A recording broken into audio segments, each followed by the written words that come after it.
Hello, everyone. This is Sean from Blue Ridge Silverhound. Hope everyone's having a fantastic day as we embark on a new treasure hunt piece.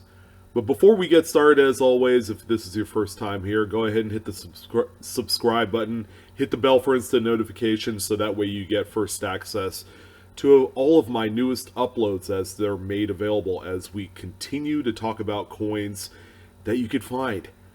And I have a good one here for you, ladies and gentlemen. The 1977 Kennedy half dollar isn't what would be kind of like this prototypical coin that would be worth any sort of money. Yeah, it's a Kennedy half dollar. Traditionally, these are vastly overlooked and passed over, especially by the coin roll hunting community that loves going through these big boxes of coin in search of silver coins. And it just so happens the coin that I'm going to talk about that's making huge waves and headlines is indeed a silver 1977 Kennedy half dollar. Okay, what's it all about?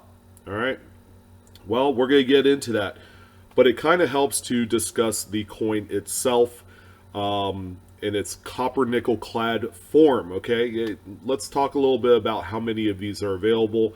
What's the likelihood that you could find one of these pretty rare transitional coins, and how does it happen? All right, where do you sell these coins? There's a lot of questions that need to be answered, and we're going to take care of it for you. So the 1977 dated Kennedy half dollar, again, no huge fanfare within the coin collecting populace.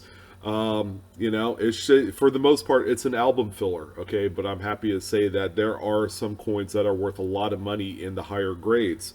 So we're going to talk about the two business strike coins, the Philadelphia and the Denver minted coin. Okay, the Philadelphia minted coin is the one that you see here. Now, it's not going to have a physical mint mark during this age in coinage. The Philadelphia Mint did not put any P mint mark on the coins. Okay, this was actually one of the final dates of the Kennedy half dollar series in which no mint mark exists. So generally it would be just above the date on these coins.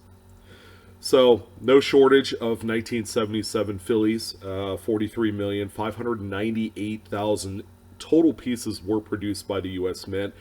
Grade wise, if you're into that sort of thing, the highest ever recorded grade is, of course, by PCGS as a mid-state 67 plus, in which only 2 examples exists for this particular grade. Now, one has sold in the more recent past. Heritage Auctions actually sold an example November of 2014 in the amount of $1,116. So on their own, they carry quite a bit of value, but it has to reach that top level grade. Just ask me how tough it is. It's very tough, very difficult to achieve this kind of grade. A coin that, upon first glance, may look like a high grade specimen, really has to be 2 or 3 notches above and beyond what your general perception of that coin is. So that's the Philadelphia coin. Now let's take a look at the Denver minted example, in which 31,449,106 total pieces were produced by the Denver Mint. Of course, you can see that little small D mint mark above the date. That's how you know you have the Denver minted example. The top grade recorded by PCGS is Mint State 68, in which only one example exists, and it has never hit the open market, but PCGS has assigned a guide value, a price guide value of $4,000 on that one example. Okay, pretty difficult to achieve this kind of grade. Coins of this era during the mid 70s didn't typically have the best strike, the best overall eye appeal. Luster was kind of a focal point on a lot of the high grade coins, so having good luster definitely plays a huge role. All right, so enough about that, but let's go ahead and talk about why we're here today. We're going to flash this particular coin on screen because it is relevant into understanding why this particular rarity exists. All right, so in 1976, of course, we were blessed with having a trio of coins that were produced with a different reverse design. Okay, and these are the bicentennial commemorative coins. All right, that were released during its time, and that it took them 2 years to put this program together. Okay, and the reason why I say that is that the U.S. Mint did not produce any 1975 dated coinage for the quarter, half dollar, and the Eisenhower dollar. Okay, go ahead and check your books. No 1975. If you did find one, more likely it's fake. But anyways, that's a story for a different time. This one coin right here was actually produced in 40% silver as a collector's series set. It was only made available by the U.S. Mint. All right, traditionally these came in a 3-coin set with a similar 40% silver quarter, a 40% candy half dollar, and a 40% crafted Eisenhower dollar. So the U.S. Mint produced a one-time shot 40% silver set. The candy half dollar that you see here is one of those pieces in the 3-coin set. All right, so when I talk about transitional errors, okay, it really simply boils down to a coin that was intended to be a certain type of composition, okay, and it changes to a different composition the following year or the year after that, and the U.S. Mint inadvertently produces the newer coins in the older composition. Okay, in this case, because it's only a one-shot 1976 only 40% silver, they had some leftover planchets that obviously errantly made it into batches of copper nickel clad for the 1977 date. Again, these are business strikes. Okay, the coins that were made available by the U.S. Mint for 1976 have the business strike appearance. Okay, they have the satiny look. They look like they were intended for circulation. So in 1977, a few errant examples of this particular dated quarter, or half dollar rather, were produced from the 1976 bicentennial 40% planchets. There have been a number that have been found as a result of coin roll hunting, which seems to be the popular sport of choice if you were going to look for a coin like this. On the same token, people have found and discovered a 1971 dated candy half dollar, also in 40%, because that was the last final outgoing composition from 69 and 1970. 1970, of course, is a mint set only release.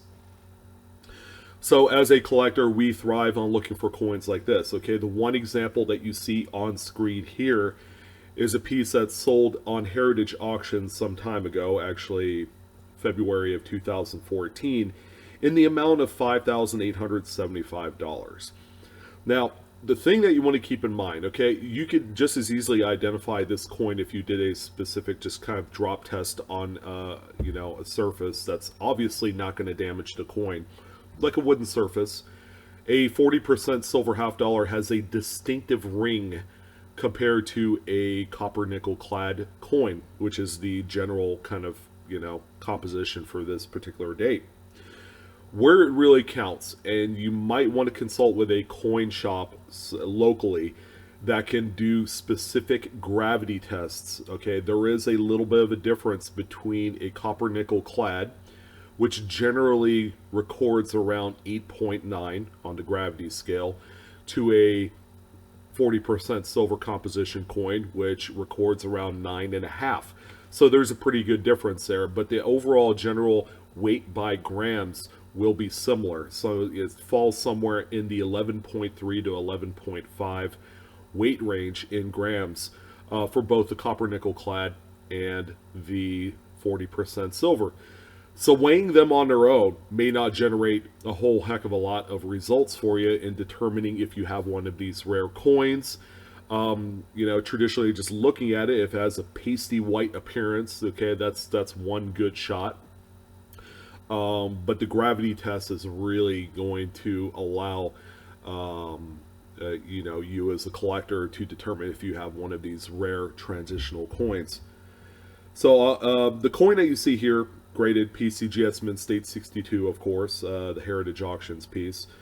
But I also wanted to share in a couple of other coins that have sold. Now, there is one coin that had sold twice in a matter of a few months. Probably the first sale didn't go through for whatever reason. But the 1977D, this one right here, is a PCGS Mint State 62.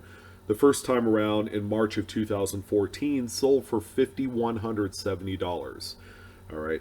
And either that individual reconsigned it for sale or the sale didn't go through, and then Great Collections put another listing up a few months later in July of 2014. Same grade, same everything. And that one sold for $5,005. All right. But there is one other example that did sell on Great Collections. And this one is just a grade point higher. It's a Mint State 63 through PCGS. And this one sold January 18th of 2015 in the amount of $5,500. There have been no examples that have sold under the $5,000 mark. I would venture to guess that as one is discovered in grades under Mint State, that might be the one coin that sells for, between the $4,000 to $5,000 range. Again, in the error community, this is a coin that everybody's gunning for. There have been one or two 1977s that were discovered in change as a result of coin roll hunting, and there have been a number of 1971D 40% coins that have been discovered in the same fashion, as a matter of fact, within the last 12 to 24 months. And they're just phenomenal finds if you were able to find one. It's like hitting the instant win button on your scratch-off lottery ticket. It is so cool. But it is definitely worth keeping an eye out on. My total conquest isn't to look for just this coin, but at least know about it. But there's my one big contribution for the day, the 1977 40% silver transitional Kennedy half-dollar error is one that shouldn't be ignored. At least know what it looks like and what it sounds like. But that's going to do it, ladies and gentlemen. I hope you guys enjoyed this video. Like, share, subscribe, hit the bell for instant notifications. I'm your host, Sean, with Blue Ridge Silverhound. Enjoy collecting, and hope you guys find something really good. I'll talk to you guys next time.